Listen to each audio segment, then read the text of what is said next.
Welcome to Socrates in the City, south of France, La Bastide version. Here we are. Yeah. I am giddy, I think. Unfortunately, I'm to the point of giddiness to be here today with Dr. John Lennox. Dr. Lennox, when I discovered his books and his works, I immediately invited him to speak at Socrates in the City. In those days, we would just have a lecture in New York, and Dr. Lennox spoke on actually this book, 7 Days That Divide the World, which is dedicated to Larry Taunton, who's sitting over there in a sweatshirt. But I didn't know that this book had been dedicated to Larry Taunton, but it's fitting because Larry has done so much to bring John into the wider world in a number of ways. John debated, Dr. Lennox, I should say, debated Richard Dawkins at a famous debate. You can find it online. Incredible debate, changed lots of minds and those kinds of things. Part of why I'm doing Socrates in the City today here with John Lennox is that I want you to be enticed to search out other videos that Dr. Lennox has out there on the web. Dr. Lennox has done a ton of things with Veritas forums, started by my dear friend Kelly Monroe Kuhlberg. All kinds of stuff out there that you can watch. So if this is just your introduction to Dr. John Lennox, I'm thrilled because it will entice you to check out these other videos. The first one you must watch, of course, is the Socrates in the City, in which he discusses this book. If you buy copies of this book, that would be fine with me. I think you should. But John has written so many wonderful books. His credentials, like many of our speakers at Socrates in the City, are formidable. I can probably sum it up by reading the back of this book, unless there's more. It's unbelievable. He's professor of mathematics at the University of Oxford, not Mississippi, England, not very far from here. Fellow in mathematics and the philosophy of science. He's pastoral advisor at Green Templeton College, Oxford. He's the author of a book some of you may know, God's Undertaker. Has Science Buried God? Again, that's at the heart of what I want to talk to Dr. Lennox about. He's generously given us the time so we can do 2 Socrates in the City sessions. He's debated Christopher Hitchens. Forgive me for having gone on and on. I don't want to steal Dr. Lennox's time. So at this point, would you give a warm Socrates in the country welcome to the man himself, Dr. John Lennox.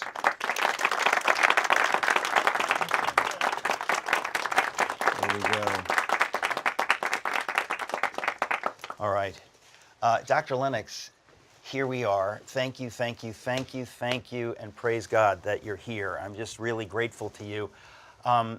As we spoke last night in front of the fire, people don't expect in July in the south of France for it to be cold enough for a fire, but we were sitting by the fire talking about what we would talk about today, and it became clear to me that 8 hours wouldn't be enough. So I thought, I'm just going to leave it to you. The issue on the table is this false idea that science and faith are at odds. You, to my mind, are the best person to speak on that subject, and I just thought if we could speak about that for a little bit, I'd be grateful to you. Well, we can, and thank you very much for inviting me to an event that bears the name of one of my great intellectual heroes. Socrates was an amazing man because he made his impact on culture and philosophy by asking questions. And I sense that your motivation in all of this is to really get people perhaps to go outside their comfort zone and ask the big questions. Yes. And I've spent my entire life, even before I'd heard of Socrates, I heard of him very young, asking questions, being curious about the universe. And this huge question that you've introduced came about in my case because I was fascinated by mathematics from a very young age. And you grew up in Ireland? I grew up in Northern Ireland, yes, with parents who made me inquisitive because they allowed me space to think. They were Christian, but they were big enough and they loved me enough to let me think and let me explore. And they actually encouraged me to study other worldviews, which was very remarkable. My father handed me a copy when I was 13 of the Communist Manifesto. And I said, what's that? Should I read it? Have you read it, Dad? No, he said, but you ought to, because you need to know what other people think. And that set me on a lifelong process of playing Socrates. I actually do that, but that's in the business school in Oxford. I play Socrates. I use Plato to ask business executives about the big issues in life. But your question, the contrast between, I'm going to say science and God and not science and faith, because faith is involved in science. Now, I know when you introduced me, you were using faith in the sense of religion and belief in God. I regard that as slightly dangerous because it gives people the impression that you got science here, you got faith there, and the two don't meet. Well, faith in English has at least two meanings. One, religion, the Christian faith, the Muslim faith, the Jewish faith, and so on. But it also has a natural meaning, trust, belief, and so on. And I shall be saying, if I get the opportunity to and remember in my old age to say so, that science has faith at its heart. So it's not science here and faith over there. And I'm going to be talking about not faith in the sense of religion, but faith in God and science. Now, why that's important to me? There are several reasons, but firstly because I was curious. Christian background, but wanted to discover just where my mathematics fitted inside science, and then where my science fitted inside the big picture. Let me stop you for a moment. That's a remarkable statement. Most people have very little fascination with math. It's difficult. So the idea that you were fascinated by math and wanted to pursue math is something. But what was it that made you want to fit math into science? I mean, because I would guess that most mathematicians don't leap into the world of science. You've leapt rather fully into that world, and you've not left your math behind. But what was it that pushed you to be inquisitive about science from the position of a mathematician? Well, I think it involves Christianity in a very profound way, because I hadn't been studying mathematics long. Now, I'm talking about being a teenager now, long before I got to Cambridge. I'm a teenager and I'm reading, and I discover statements like Kepler's statements that God has revealed to us the secrets of the universe, something like that, in the language of mathematics. And I discovered pretty early on through my reading, actually, of C.S. Lewis, because C.S. Lewis was a literary genius, but he understood, in a way that some scientists don't, the big issues that arose. And he made a statement in one of his books, and it really stuck with me. And I've used it all my life, and I'm going to use it now. He looks back at the origin of modern science. It arose in the 16th and 17th centuries with people like Galileo, Kepler, and Newton. Let's just stick with those three. And he makes the point that people have observed, and many books have been written about them, that they were all believers in God. And the question comes up, is there a connection between belief in God and doing science? And the answer is, and it still is today, given by most people with nuances, that there's a very profound connection. Lewis put it, as usual, brilliantly. He said men became scientific. Why? Because they expected law in nature. And they expected law in nature because they believed in a lawgiver. And when I discovered that, I thought, this is wonderful, because it's telling me that far from their belief in God hindering their science, it was their belief in God that drove their science. It was the motive that drove it, which is why I found your question, which is right at the heart of our, particularly our Western culture today, it's ironic that today people are saying science and God are incompatible, when the very people they depended on, the real geniuses of science, all believed in God. And so they didn't see any inconsistency. Now, I learned that pretty young. And what it narrows down to is the very interesting fact that mathematics works. That idea that math makes sense somehow, that the world is under that the world of science is related to mathematical equations. Most lay people would never think about that. And even when I have read about this concept in a newspaper article that some mathematician or some scientist is marveling at the idea that the laws of nature can be understood and that they can be described by math, they seem to make it sound stunning, that it's startling. But to lay people, it's almost as though we don't understand why it's stunning. In other words, maybe we associate math and science in such a way that we think, well, of course it's got to be that way. That's right, that's right. But it took a really great mind to see it was stunning. Einstein. Albert Einstein said the only incomprehensible thing about the universe is that it's comprehensible. And he was clever enough to see there was an issue. Eugen Wigner, who also with Einstein won a Nobel Prize for Physics, he wrote a paper which is much loved by mathematicians in 1961, and he called it The Unreasonable Effectiveness of Mathematics. The unreasonable Yes, effectiveness. now that's very interesting. Yes. In other words, you shouldn't expect mathematics to work. Now, Richard Feynman, the great American Nobel Prize-winning physicist, said the same thing. It's just stunning that it actually works. Here is somebody, and she's a mathematician, and she's thinking in here about the universe out there, and she comes up with equations, and they describe what's out there.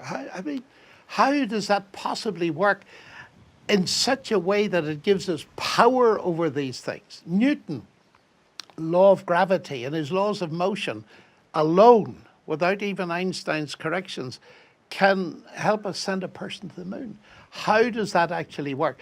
Now, what interested me, and this is a bit later on at university, I read Wigner's paper. I've read it several times. So Wigner wrote the paper as late as 61, you said? Yes, the unreasonable effectiveness. And I said, what do you mean unreasonable? What is the worldview that's driving that verdict? And that opened a whole world to me that wasn't apparent in terms of its significance until the last 10 years or so, when I saw how powerful it is. Because one of the things now that I say to people is my main reason for not being an atheist as a scientist is not that I'm a Christian. It's because I can do science. Because the only thing that makes reasonable the effectiveness of mathematics is my faith in God. That's a very radical statement. It's a very radical statement. One almost never hears that statement, even from people speaking on the very subject on which we're speaking. That you're saying that not only are science and God compatible, you're saying, no, in a way that's wrong. They're not merely compatible. Science drives you to believe in God. That's right. Let me make it even more provocative, because I can tell that you're quite a provocative guy and I like it. You see, let me put it this way. I think, and I believe there's evidence for the fact that faith in God and science sit very comfortably, as they did in the minds of Galileo, Kepler, and Newton. What doesn't fit together is science and atheism. I think that atheism undermines science for a reason that is connected with the effectiveness of mathematics. So we should properly be challenging atheists far more than they challenge people of faith. Well, that's right. And I can unpack that a little bit, if you like, because it is a major argument these days. You see, we have this trust as scientists, as mathematicians, in human reason. We rely on our human reason to get to our conclusions. Now, in the 1940s, C.S. Lewis was writing about this, and I think people didn't really grasp what he was saying. What he was saying is this.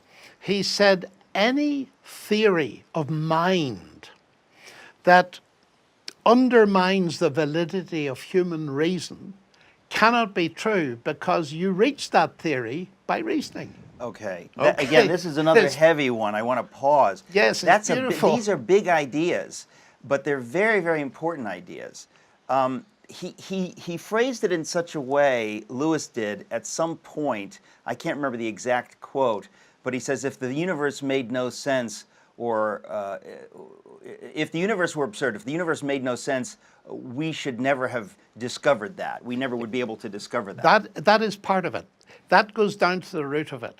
And the reason for it, and he put it brilliantly, but it wasn't in the center of the big debate, not to the extent it is today.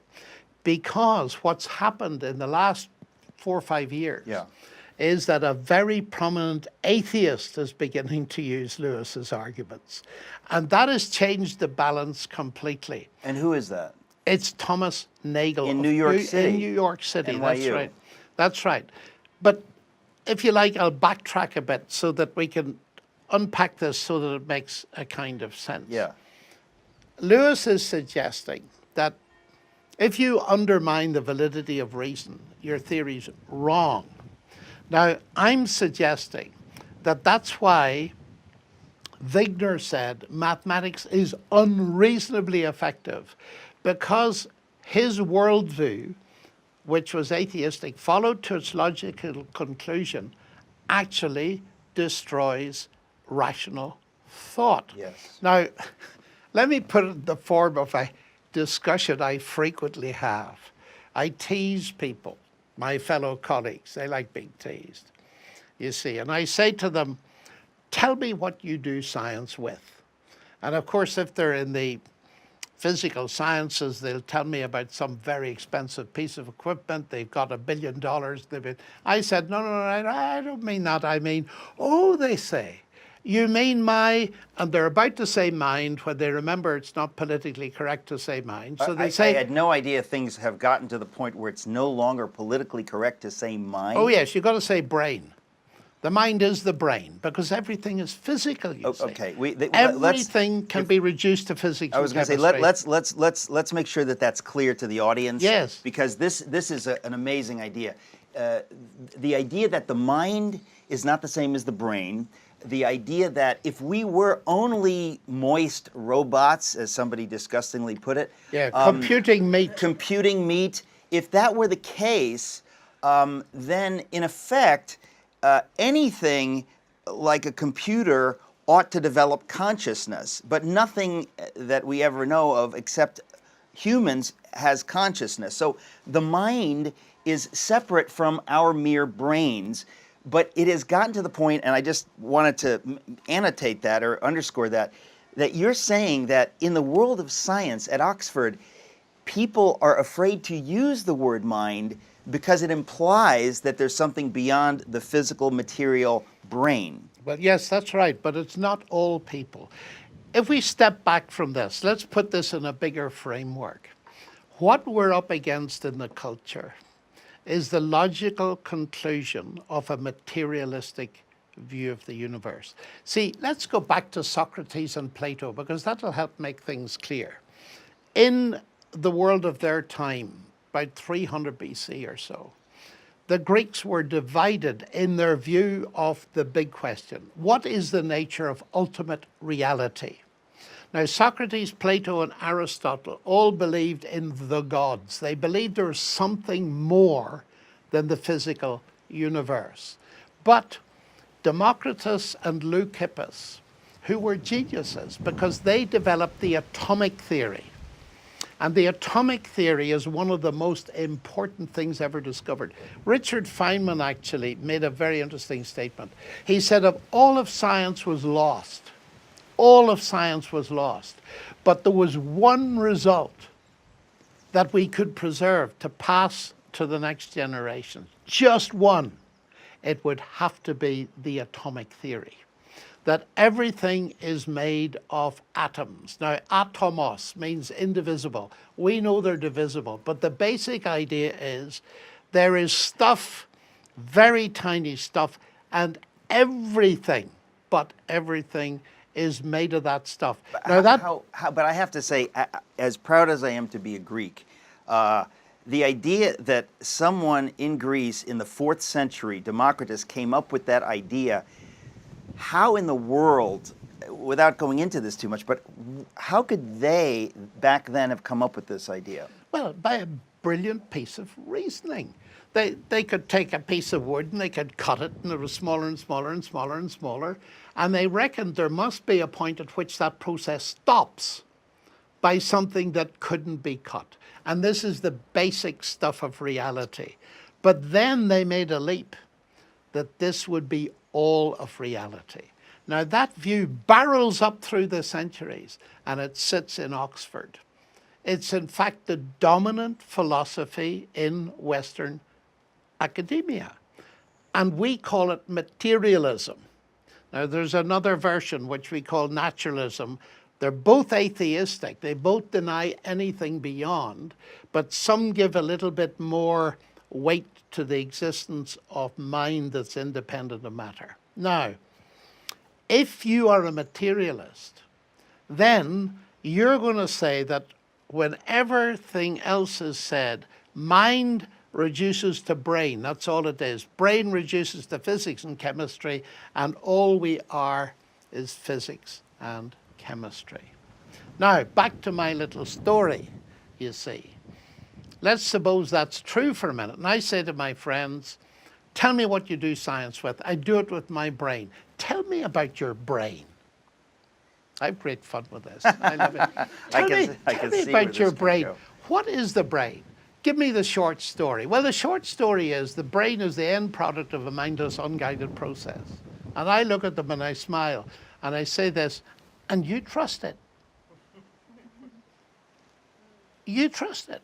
Now tell me honestly, and I let this sink in, if you knew that the computer you use in your laboratory or any of the instruments was the end product of a mindless, unguided process, would you trust it?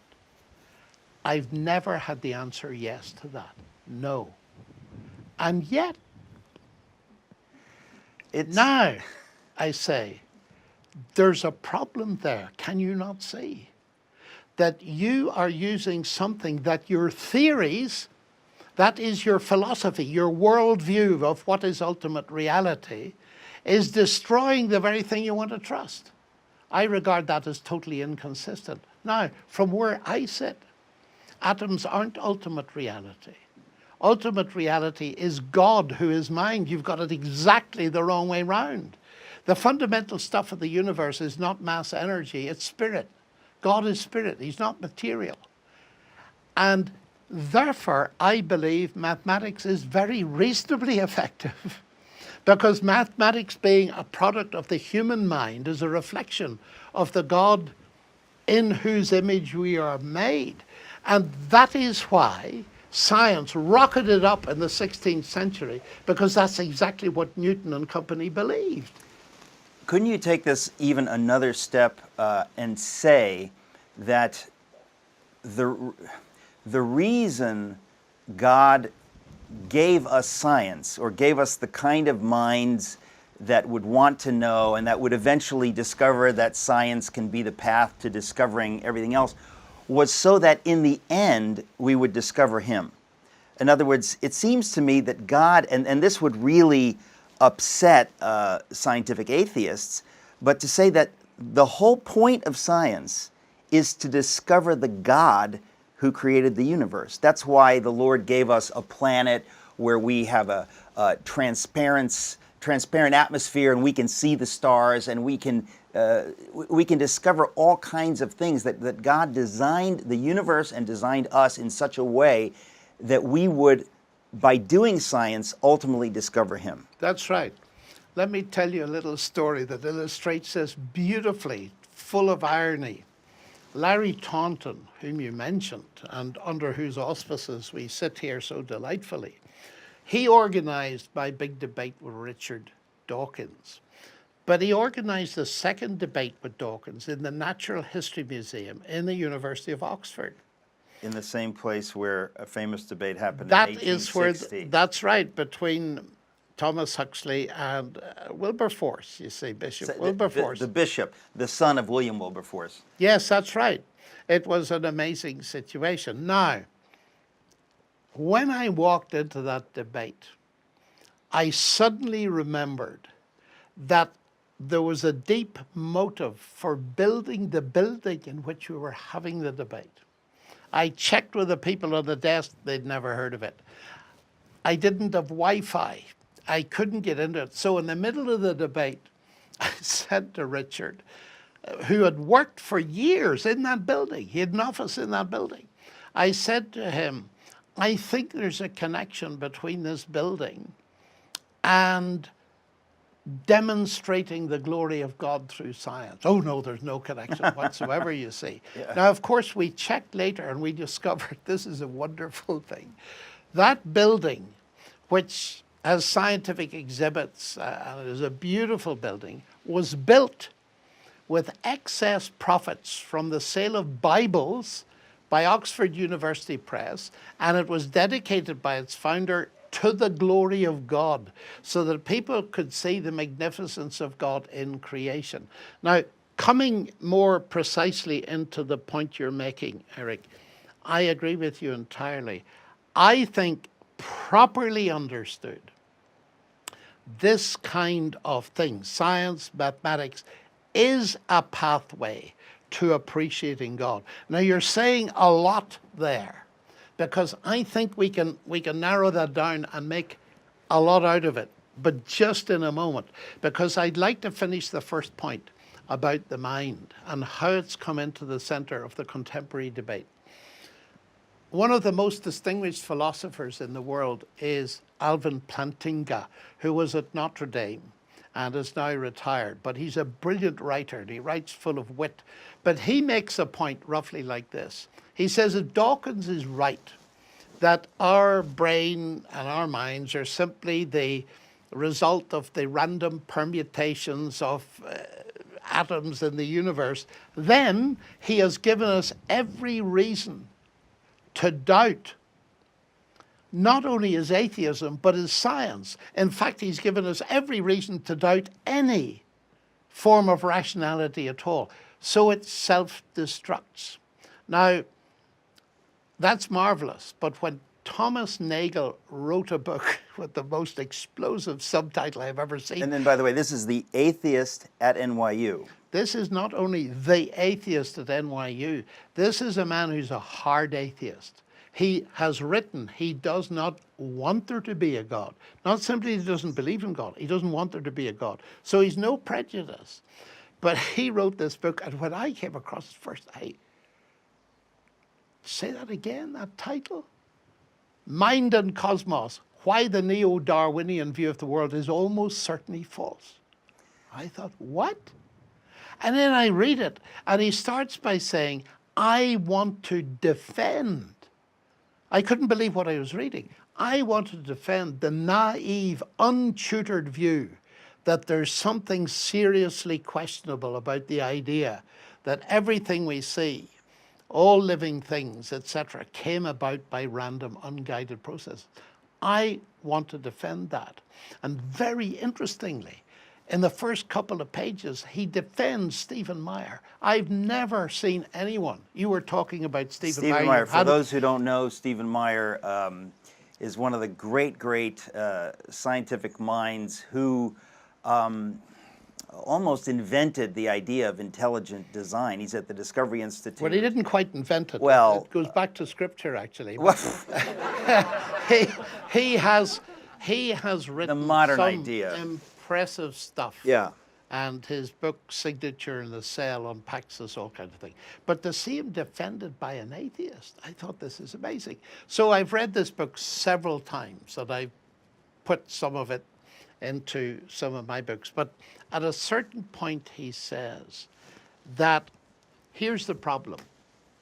If you cannot reduce mind to matter, that's putting it very If you cannot. If you cannot do that, if it's not reducible to matter, then evolutionary naturalism collapses because it's materialistic to the core. In other words, there's something very, very wrong with this materialistic view. Now, I now go further than that.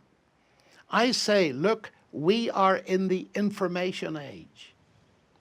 Information is usually carried on material. Information is not material. It's immaterial.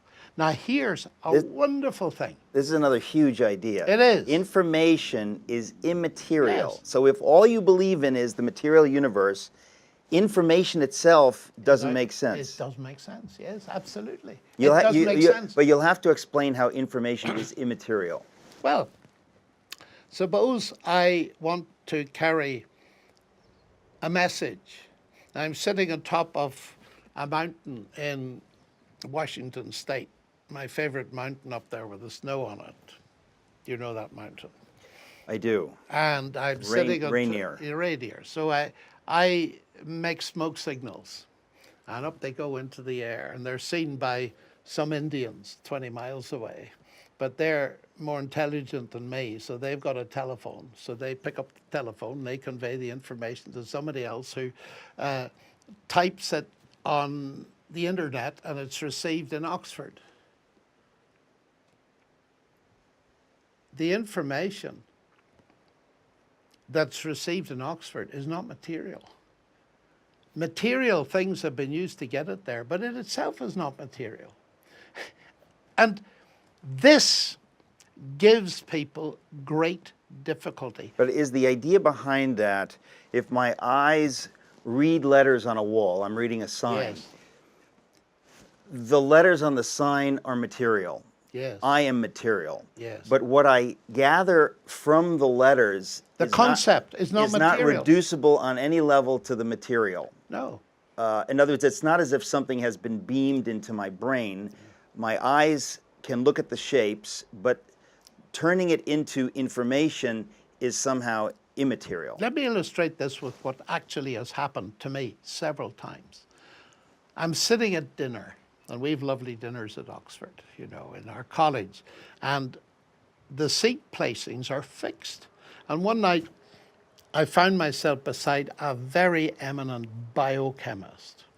And unfortunately, he asked me what I did. And I said, I'm a pure mathematician. And he said, how dreadfully boring. And he meant it. He meant it. He said that. Yes, he said that. How dreadfully boring. And I saw that this was going to be a bit of a social disaster. So I said, but don't worry about that. I know my subject is quite unsociable and complicated. So I tried to make up for that by being interested in the big questions. He said, what big questions? Well, I said, like the status of the universe. Is it created or not? He said, stop. It's far worse than I thought. He said, listen, I'm an atheist. I'm a reductionist. And we have nothing to talk about. And we're going to have a miserable dinner. Well, that was a challenge for an Irishman.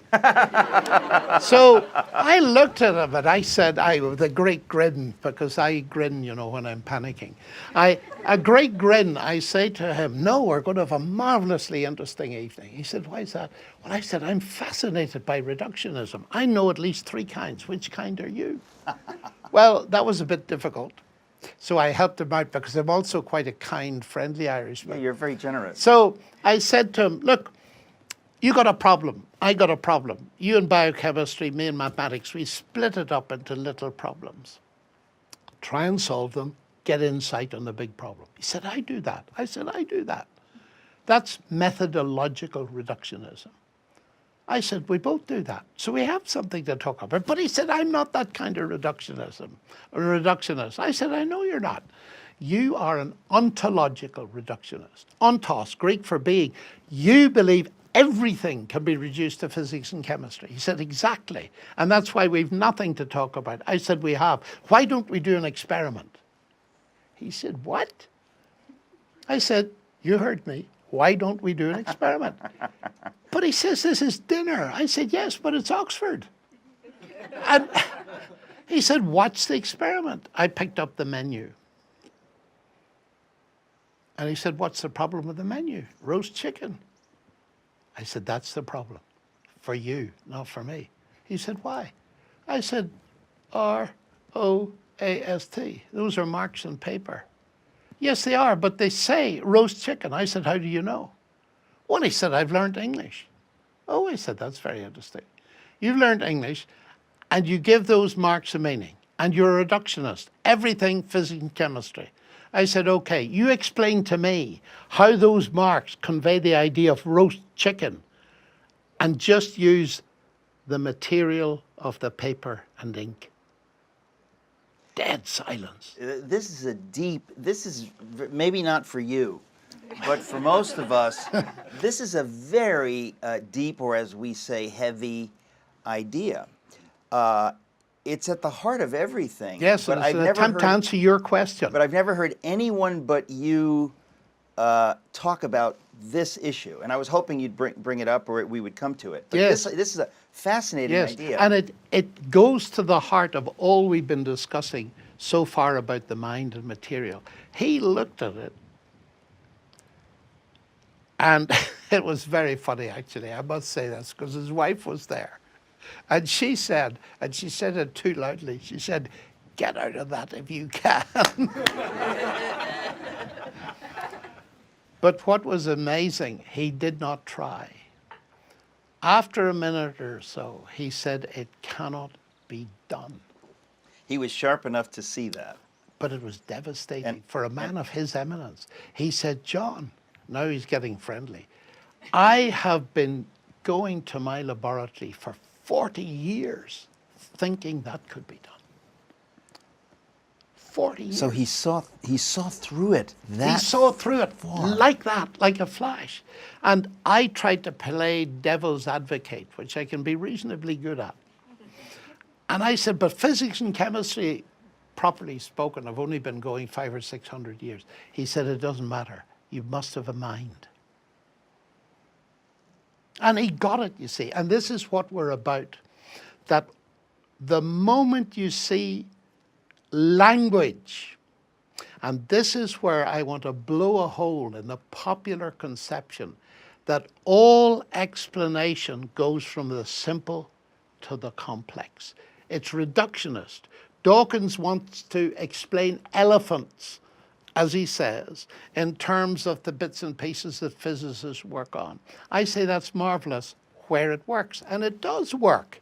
We can split water into hydrogen and oxygen and so on, but where it doesn't work, where I want to say it never works, is where language is involved.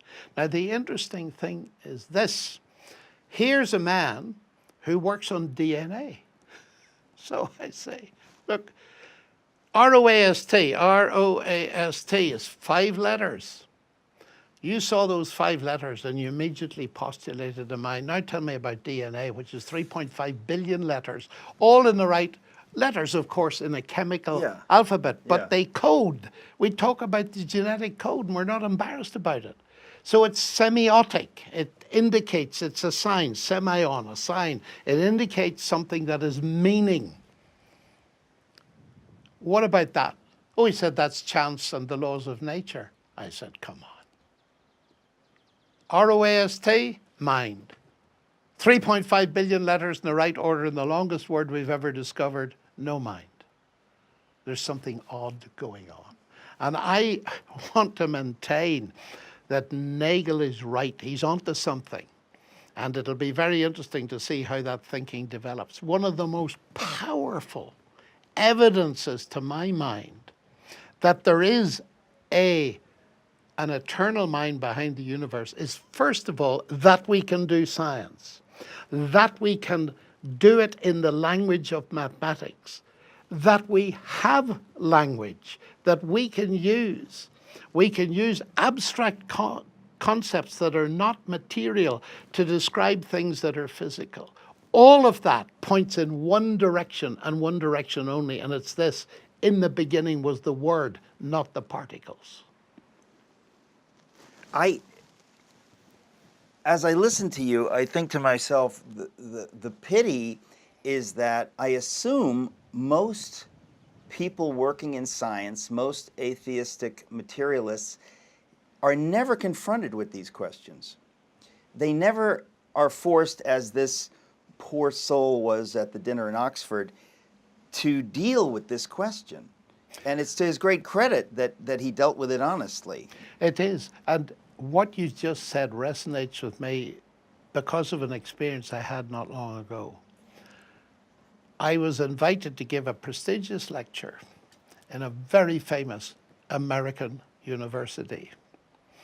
And I mentioned this very thing in detail. My audience were all scientists. One of them, a Nobel Prize winner. When I'd finished, he came up and in a loud voice he said, "Why have I never heard this all my life?" I said, "Pardon?" He said, "These ideas are entirely new." It staggers me that the veil of naturalism and materialism has been so pushed that science and God are opposites, that these ideas are new and therefore they're preventing discovery. Because you see, a sensible person would say, listen, we now have to take the mind seriously. We formerly thought it was all just meat, but now we have to take the mind seriously. Surely that begins to make at least plausible the idea that there is a cosmic mind. You see, physicists will now say that information, some of them, not all of them, but an increasing number, is not reducible to physics and chemistry. It's a separate kind of thing. And they put it in a nice little statement like saying, is the universe it before bit or bit before it? You see, this kind of statement. Okay, if information is not reducible to particles, physics and chemistry, that means materialism is false as a philosophy. It simply means it's false.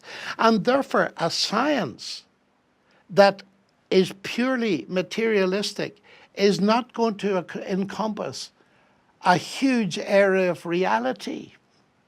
That's a very serious business. Now, that could bring us onto another subject, because part of the reason that people pitch science against God is because they think that science is the only way to truth.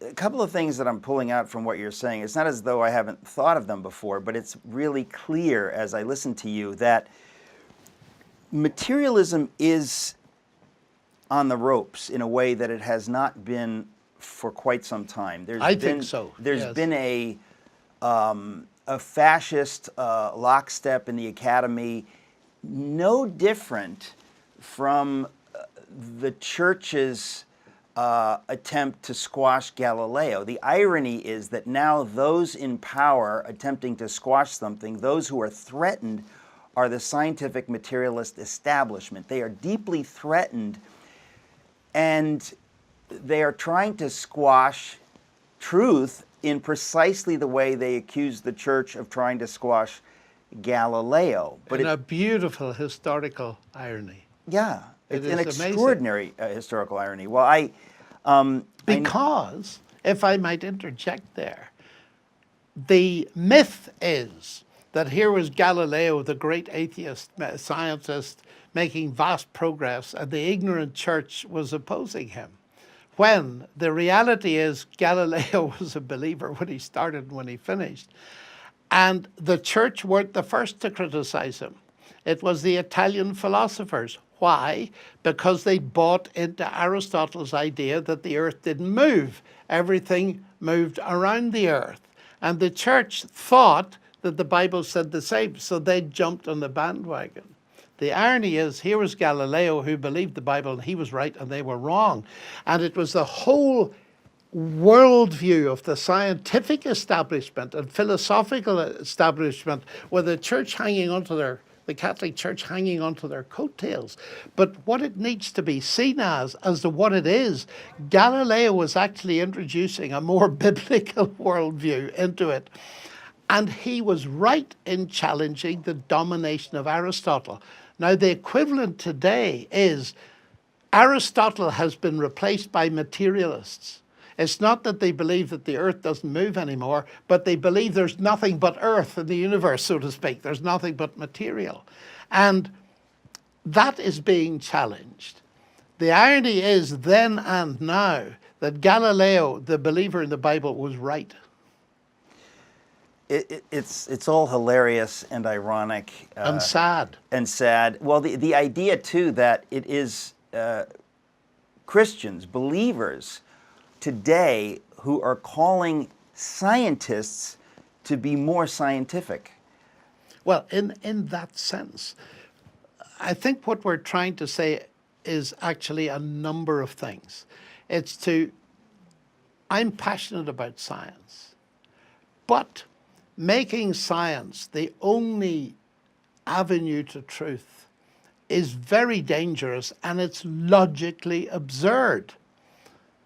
If I say science is the only way to truth, well, that's not a statement of science. It's a statement of my own belief. So if it's true, it's false.